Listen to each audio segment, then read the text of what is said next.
मेरी शादी के बाद जब मैं ससुराल पहुंची, रात को मैं खुद में सिमटी हुई दुल्हन बनी सेज पर पिया का इंतजार कर रही थी। अचानक दरवाजा खुला तो मेरी धड़कनें और बढ़ गई।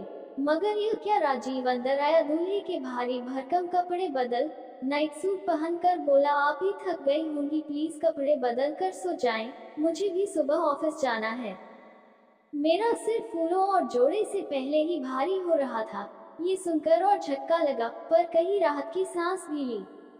मैंने अपने सूटकेस से खूबसूरत नाइटी निकालकर पहनी और फिर बिस्तर पर एक तरफ लुक गई। अजीब थी सुहाग सेज, दो अनजान जिस्म जिन्हें एक करने में दोनों के परिवार वालों ने इतनी जहमत उठाई थी, बिना एक हुए ही रात गुजार रहे थे। फूलों को भी अपमान महसूस हुआ, वरना उनकी खुशबू अच्छे अच्छों को मदहोश कर दे। अगले दिन जब मेरी नींद खुली तो देखा राजीव ऑफिस के लिए जा चुका था। मैंने एक भरपूर अंगड़ाई लेकर घर का जायजा लिया। 2 कमरों का फ्लैट बालकनी समेत राजीव को ऑफिस की तरफ से मिला था। राजीव एक प्राइवेट कंपनी में काम करता है। मैं भी एक प्राइवेट कंपनी में काम करती हूँ। हम दोनों के पिता आपस में दोस्त थे और उनका यह फैसला था कि राजीव और मैं एक दूसरे के लिए परफेक्ट मैच रहेंगे। मुझको पिता के फैसले पर कोई आपत्ति नहीं थी, पर राजीव ने पिता के दबाव में आकर विवाह का बंधन स्वीकार किया था। मैंने ऑफिस से 1 हफ्ते की छुट्टी ली थी। सबसे पहले किचन में जाकर चाय बनाई, फिर चाय की चुस्कियां के साथ घर को संवारने का प्लान बनाया और फिर चाय पीने के बाद मैं घर को संवारने में लग गई। शाम को राजीव के लौटने पर घर का कोना कोना दमक रहा था। जैसे ही राजीव ने कदम रखा, करीने से सजे घर को देखकर उसे लगा, क्या ये वही घर है जो रोज अस्त व्यस्त होता था। खाने की खुशबू भी उसकी भूख को बढ़ा रही थी। मैं चाहते हुए बोली, आपका दिन कैसा रहा? ठीक, एक संक्षिप्त सा उत्तर देकर राजीव डाइनिंग टेबल पर पहुंचा। जल्दी से खाना खाया और सीधा बिस्तर पर। औरत ज्यादा नहीं पर 2 बोल तो तारीफ के चाहती ही है, पर मुझको वे भी नहीं मिले। 5 दिन तक यही दिनचर्या चलती रही। राजीव ऑफिस से आते, खाना खाने के बाद सो जाते, मुझसे बात भी नहीं करते। छठे दिन मैंने सोने से पहले राजीव को रोक लिया। आप प्लीज 5 मिनट बात करेंगे? मुझे सोना है, राजीव ने चिरपरिचित अंदाज में कहा। प्लीज, कल से मुझे भी ऑफिस जाना है, आज तो 5 मिनट निकाल लीजिए। बोलो, क्या कहना चाहती हो? राजीव अन्ना सा बोला। आप मुझसे नाराज हैं या शादी से? क्या मतलब? आप जानते हैं मैं क्या जानना चाहती हूँ। प्लीज डैडी से बात करो, जिनका फैसला था। पर शादी तो आपने की है। मुझको भी गुस्सा आ गया। जानता हूँ और कुछ, राजीव चढ़कर बोला। मैं समझ गई कि अब सुलझने की जगह बात बिगड़ने वाली है।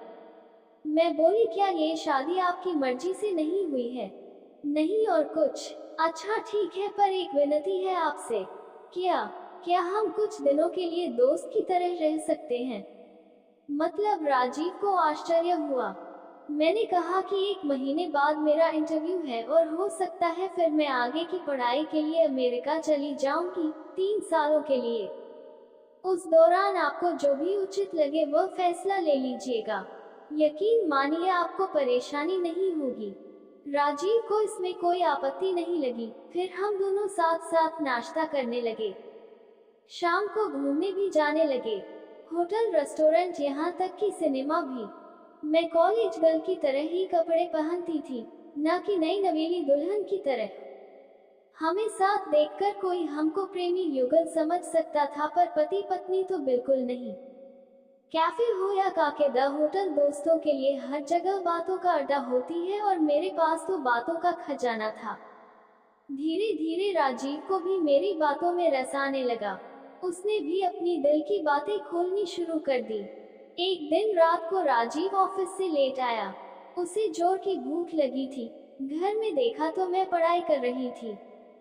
खाने का कोई अता पता नहीं था। आज खाने का क्या हुआ? उसने पूछा। सॉरी, आज पढ़ते पढ़ते सब भूल गई। वो तो ठीक है, पर अब क्या? एक काम कर सकते हैं, मुझको एक आइडिया सूझा। मैंने सुना है फाजिल नगर फ्लाईओवर के नीचे आधी रात तक पराठे और चाय मिलती है, क्यों ना वही ट्राई करें? क्या? राजीव का मुंह आश्चर्य से खुला रह गया। हाँ हाँ, मेरे ऑफिस के काफी लोग जाते रहते हैं। आज हम भी चलेंगे। ठीक है, कपड़े बदलो, चलते हैं। अरे कपड़े क्या बदलने हैं, ट्रैक सूट में ही चलती हूँ। बाइक पर बढ़िया रहेगा, हमें वहाँ कौन जानता है। वहाँ पर पराठे चाय का राजीव के लिए भी बिल्कुल अलग अनुभव था। ऐसे ही धीरे धीरे हम एक दूसरे से घुलने मिलने लगे।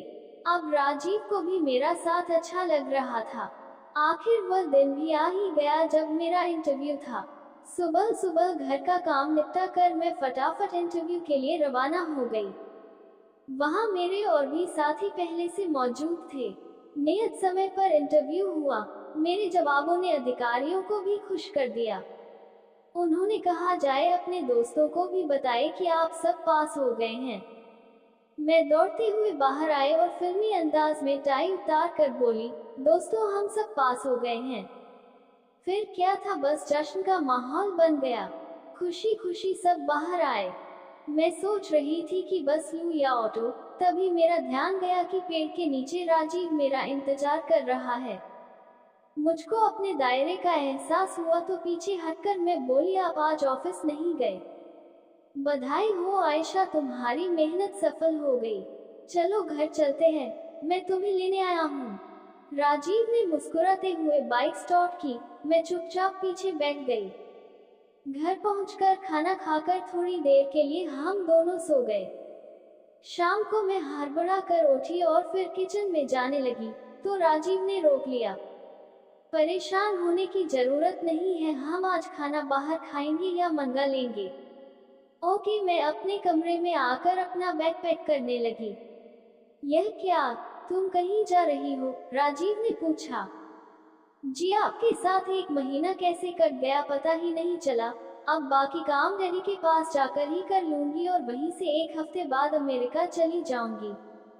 तो तुम मुझे छोड़कर जा रही हो?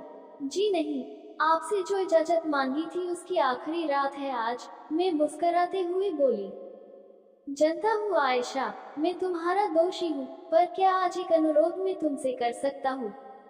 राजीव ने थोड़े भरे गले से कहा। जी बोलिए। हम एक महीना दोस्तों की तरह रहे, क्या ये दोस्ती प्यार में बदल सकती है? इस एक महीने में तुम्हारे करीब रहकर मैंने जाना कि अतीत की यादों के सहारे वर्तमान नहीं जिया जाता। अतीत ही नहीं, वर्तमान भी खूबसूरत हो सकता है।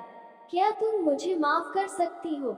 उस रात मैंने कुछ ही पलों में दोस्त से प्रेमिका और प्रेमिका से पत्नी का सफर तय कर लिया। धीरे धीरे राजीव के आगोश में समाकर राजीव ने मुझे अपनी बाहों में ले लिया। मेरी आंखों से आंसू बहने लगे।